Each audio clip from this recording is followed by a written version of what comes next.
মার্কিন president Donald ট্রাম্পের ক্রমবর্ধমান বাণিজ্য শুল্কের বিরুদ্ধে পাল্টা শুল্ক আরোপের পর যুক্তরাষ্ট্রকে কড়া বার্তা দিয়েছে চীন।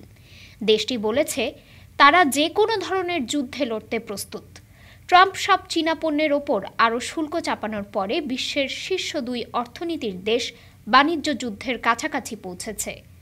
চীন দ্রুত মার্কিন খামার পণ্যের ওপর 10 থেকে 15% শুল্ক আরোপের প্রতিশোধ নিয়েছে। চীনের দূতাবাস 4 মার্চ একটি সরকারি বিবৃতি থেকে একটি লাইন এক্সে পোস্ট করে বলেছে, যদি মার্কিন যুক্তরাষ্ট্র চায় তা যুদ্ধ কিংবা শুল্ক যুদ্ধ, বাণিজ্য যুদ্ধ বা অন্য কোনো ধরনের যুদ্ধ হোক, আমরা শেষ পর্যন্ত লড়াই করতে প্রস্তুত। ট্রাম্প প্রেসিডেন্ট হওয়ার পর থেকে এটি এখন পর্যন্ত চীনের পক্ষ থেকে সবচেয়ে কড়া বার্তা।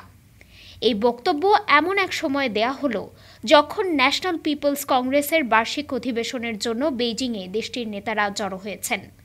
এদিকে 5 মার্চ চীনের প্রধানমন্ত্রী লি কিয়াং ঘোষণা করেছেন, চীন এবছর প্রতিরক্ষা ব্যয় 7.2% বাড়িয়ে দেবে। তিনি সতর্ক করে বলেছেন, এক শতাব্দীতে অদেখা পরিবর্তনগুলো দ্রুতগতিতে বিশ্বজুড়ে প্রকাশিত হচ্ছে।